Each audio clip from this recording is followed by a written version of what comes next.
practice shirts finally came in. I guess everything's still backed up, but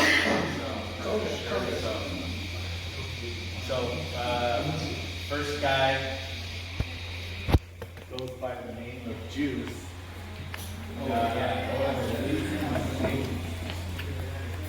You want a number? We got one order number. Little Juice. 00. So he's our catcher. He's grown as a ball player. So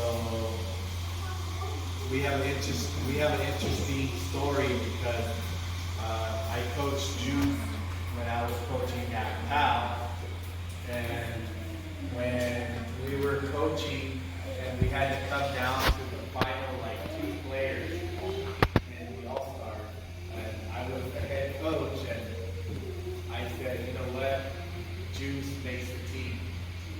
And the other coaches and the president were fighting with me, and they wanted their sons on it. I said, hey, I'm sorry, but I gotta do the right thing for our job. It's for the team. I'm not here to take favors. I said he deserves to be on the team, period. So miraculously, they ended up having to take 13 players because they had to add on the other kids. But so that's the relationship we had with Juice, and he just kept working harder, and it showed because the last tournament that we played in, he played a pivotal role, throwing out 2 guys at second and third. I don't think a year ago or 2 years ago he would have made that play. Now maybe because his dad finally got him a new glove, but that's just Juice putting in the effort because he's there at every practice and he's there hustling, working hard, and getting better. And we believe in our program that if you're willing to put in the work and effort, you're only going to get better because the players around you will make you better. So the new number he changed to number 00, Hugo Gray.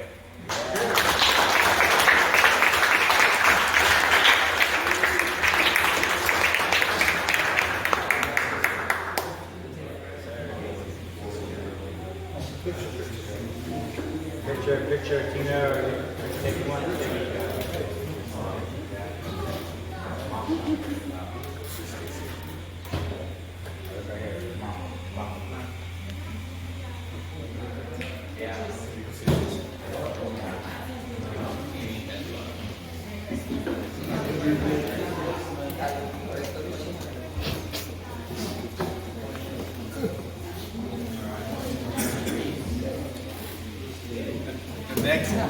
The next guy is one of our newest members to our team. This guy has an awesome personality. It's like he's one of those kids on the dugout that just has these conversations with everybody, and I'm like, but I remember this kid because we used to play against them at different tournaments in Santa Cruz and some of the other tournaments. And I told my coaches, I want that kid. And it took a few years.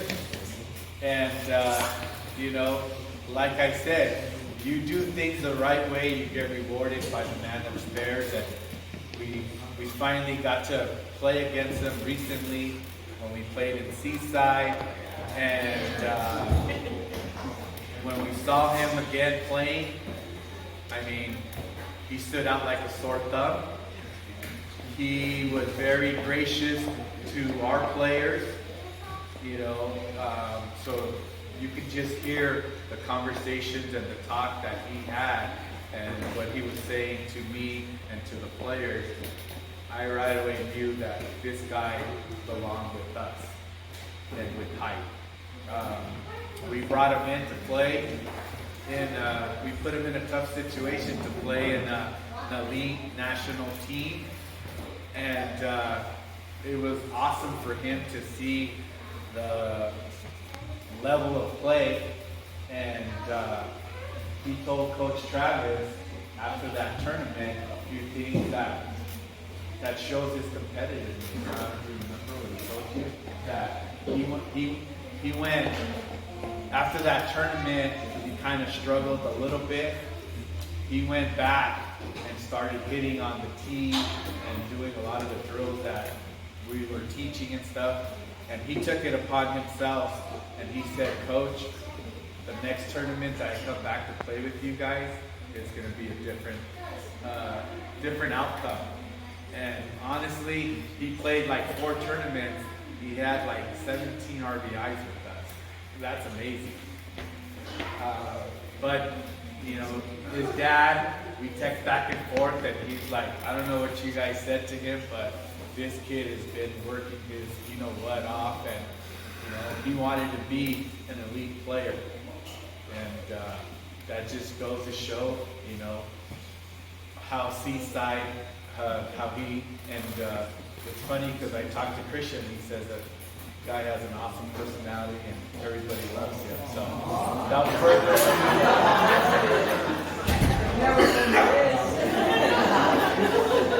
Matthew Seaside Maxson.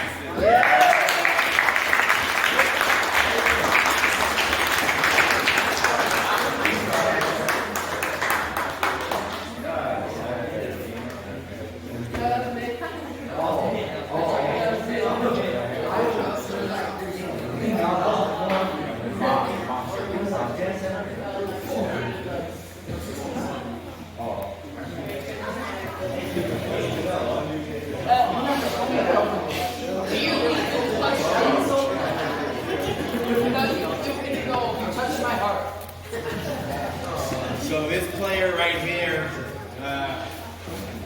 we've actually coached him since he was 8 years old.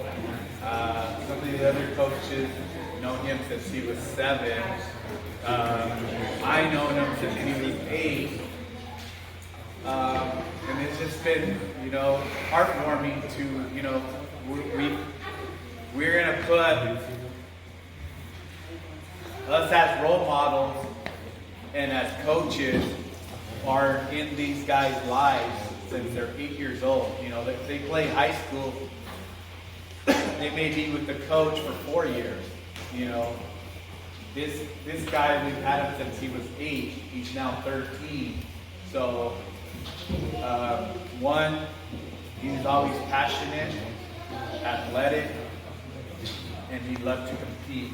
Those are things that we loved from him. And, you know, he took 1 year off from us, and, you know, that was tough, because we were just used to their family and to having him with us all the time. And, you know, but this player, Julian, you know, he's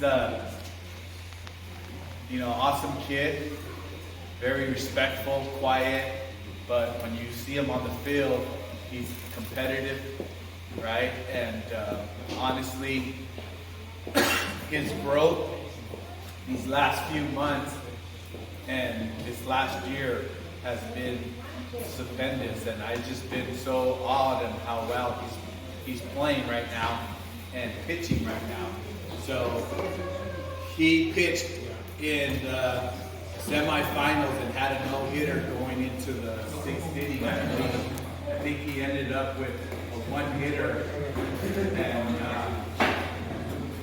pitched his heart out. In these last few tournaments, honestly, you could easily, you know, if there's a number 1, you could say that he's been pitching like a number 1, because that's how well he's been pitching. So, just want to say, you know, they recently have moved to Los Baños, but the nice part is that the relationship that we have bonded with the family and with Julian, because, talking with his mom, and she's like, hey, Julian, we're moving to Los Baños. This is going to be a big sacrifice for the family, Is it okay if we just put you on a different team? He's like, no, I want to play with Tiger. So that is awesome for me as a coach. That's for the respect, and for you as a player. I know you're going to do very well. You're an awesome student, 4.0 student. So just keep doing what you do, and thank you for being faithful to our organization ever since you guys been 8 years old. So that is an awesome thing. From all the coaches, we just want to say to your family and to Julie, sorry, thank you.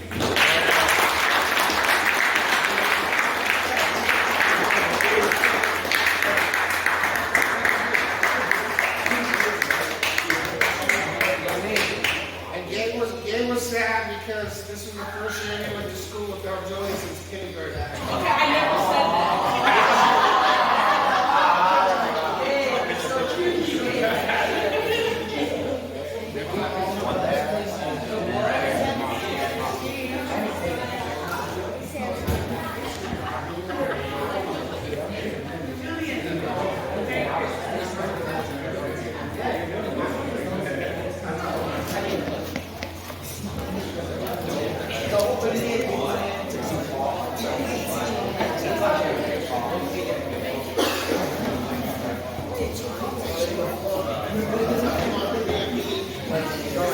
Right, so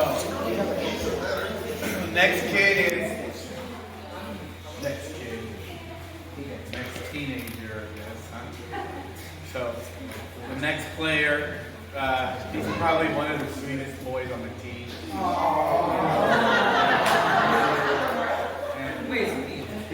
And it's tough because his dad is one of the coaches, and his dad. So, it's like, I'm all Travis, you can ease up on him, he's okay, so, but Travis wants him to go 5 for 5 every game, right, and make every single play. So, obviously, when you're coaching your own son, there's a lot of pressure on you. But I think TJ handles it very well, where he seldom shows any emotion when his dad's yelling at him, or his grandpa is Omaha, or I don't know what he's called, Arizona. He wants a slider. So it's not an easy thing, believe me. And but TJ is capable of handling it. That's why he has that type of temperament and that personality. Let's get it from his mom. So, excellent outfielder. So, we would always get the comments of, like, wow, he's one of the better outfielders that we've seen. I believe when Alex Kim was pitching in the championship game, he made 2 outstanding plays where we were playing over there in Modesto, and it was at 6 o'clock, 7 o'clock twilight, and honestly, you couldn't even see the ball sometimes. And they hit a few balls in the gap that he came on sprinting and made a couple of nice diving catches. But that's just because his dad was an awesome outfielder.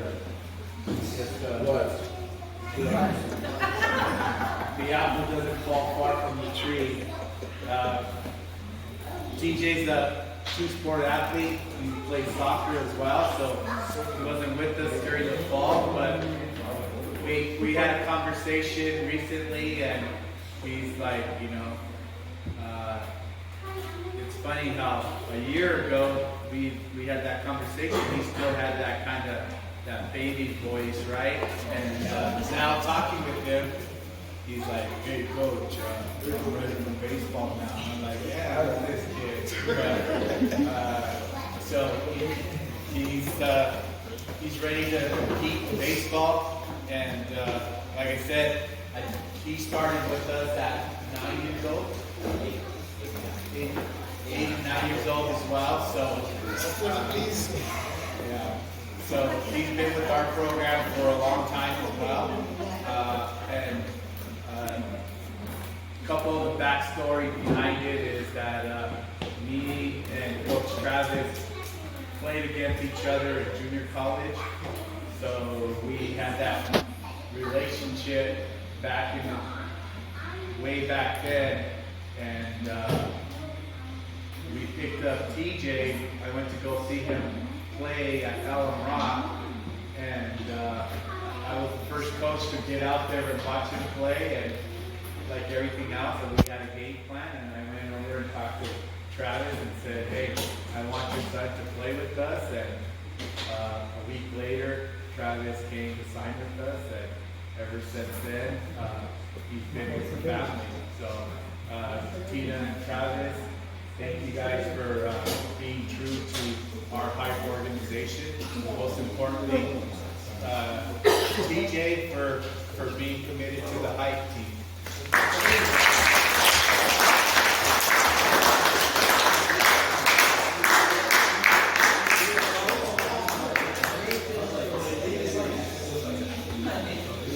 I thought he was coming. I didn't think I was coming as a coach, to be honest.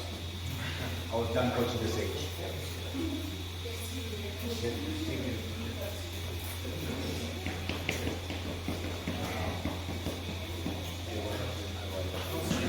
You ready? Yeah, football.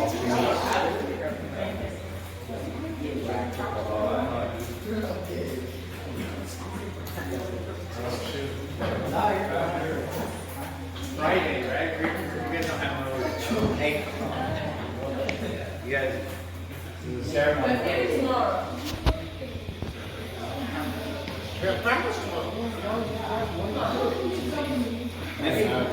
This next guy, next player. So for like 3 or 4 years, Julian Casares was our leadoff hitter. And backstory, like I say, right? If you do things the right way, God will always bless you somehow. So I'm at home and I get a phone call. And right away I call my coaches, hey, we have to see this player. They say he's a good player. He's coming from Sacramento. Say he's a good hitter. He builds and runs. We have to get him out there. So, all right. So quickly, right? We send out a text. So get the coach's kids and get them out there to come and take a look at him. So I guess the dad is a chiropractor and he's been doing work on one of our 11, my twins play on the 11U. Some of the parents over there, and I guess for over the past year and a half, they've always talked about baseball and I don't know. There was never the right moment, but I guess he was moving back from Sacramento or wherever they were moving from, and he wanted to play on the elite team. So I got the phone call. So right away, Saturday, we come to see him. We throw him BP. This guy's hitting some bombs with the wooden bat. Like, damn, what's in that bat? So after, he sees some of our kids hit too, and he's intrigued and, good, very polite, thank you, this and that. I'm like, this kid's too good to be true, He's maybe a robot, I don't know. So, but the nice part was that we had a nice conversation, and this was, he got to listen and to get coached on some different things that he wasn't accustomed to. And he really, Coach Travis was counting on a lot of different things on some of his swings and stuff. So anyway, the relationship and it went pretty well because, you know, we wanted to sign him right there and then and have him committed to us for the, I don't know, the spring or fall, one of them, for the fall maybe. So Nathan Choi and his dad James was like, you know what? I like what you guys are doing. I've seen the potential, and I heard a lot of good things about our program. And he ended up signing right there, and we got him on our team. We kind of joke because we different guys wanted us to have them in a different lineup. I always said we put them in number one. Why not get them up there right away? And we haven't had to take him out of the hitting in the leadoff spot since. So, awesome kid, works hard, good student, good family. He's there at every practice and gets along very well with the boys, which is the number one thing for everybody. So it's been an awesome match, and you know, his level of play, he was already good, but his level of play has just risen, and you know, looking forward to more things in the future. So Nathan Choi.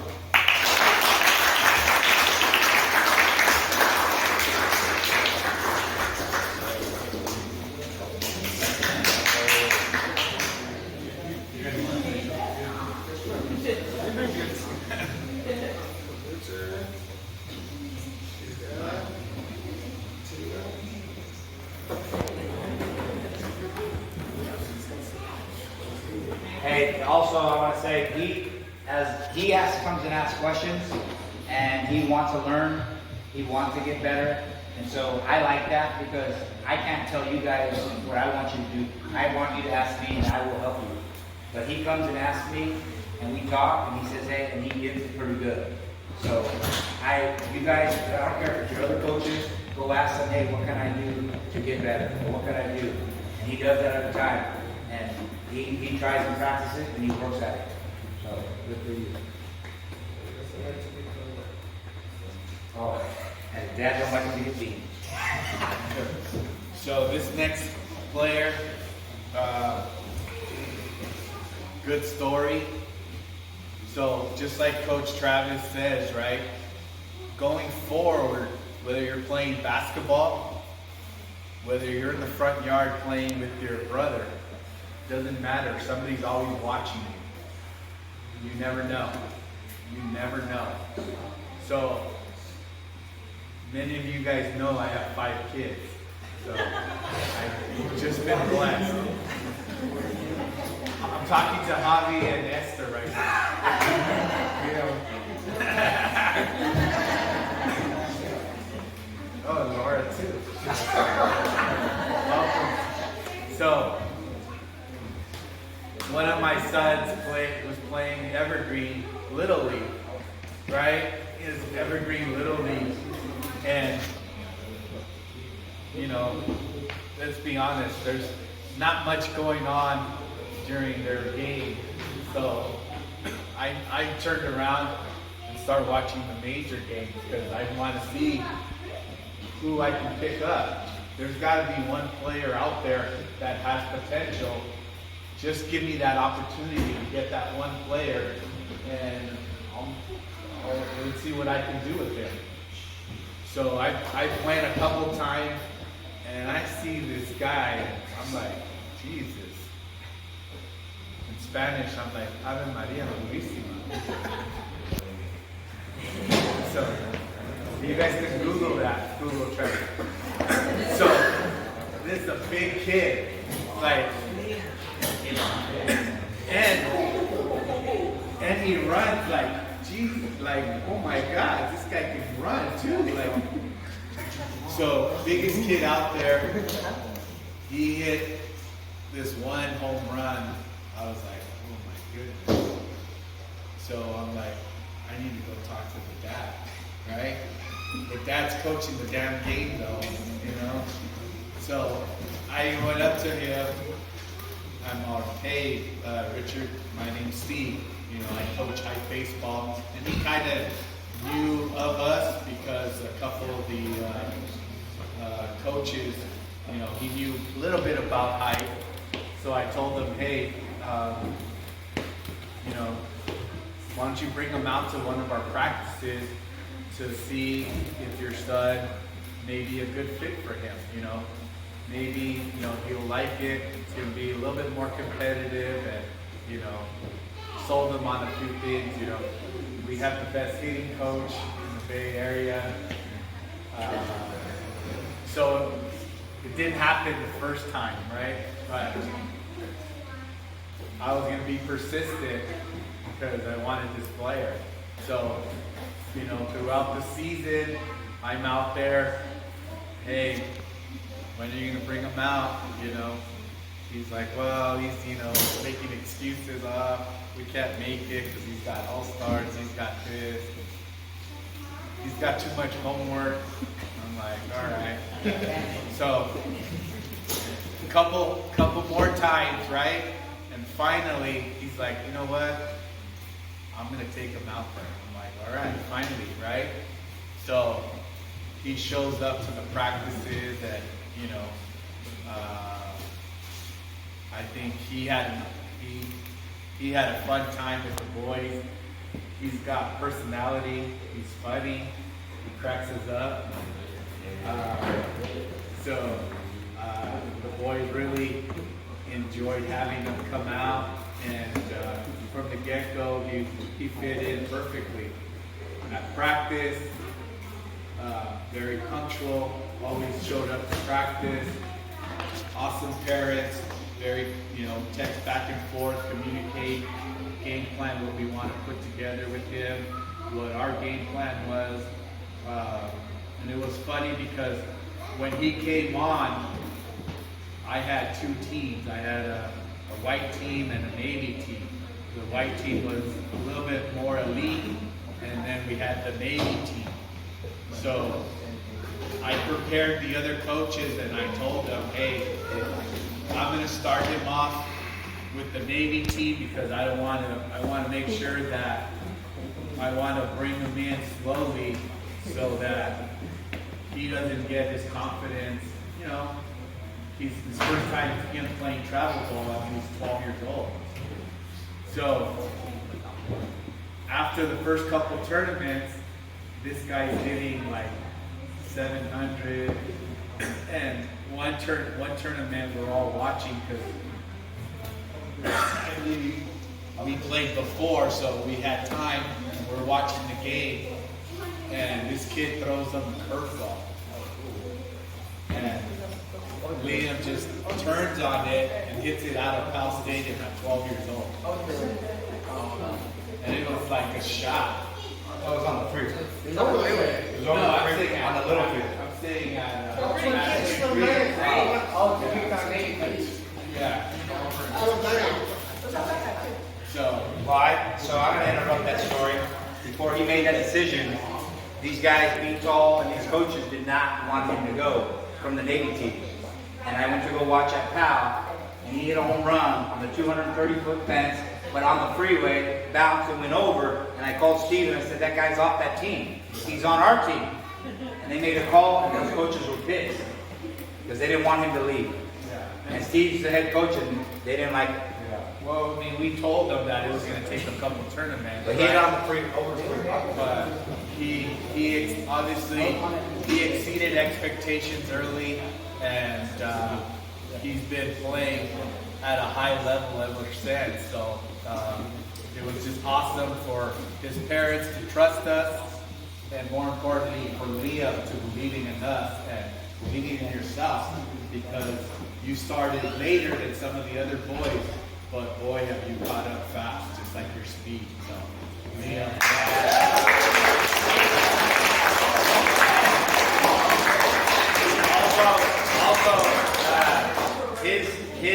They wanted, since we were the first team from Pal, and they always take a jersey at the World Series. his jersey, they took his jersey off at Modesto to put in Pennsylvania for the World Series Hall of Fame. So number 17 is in the World Series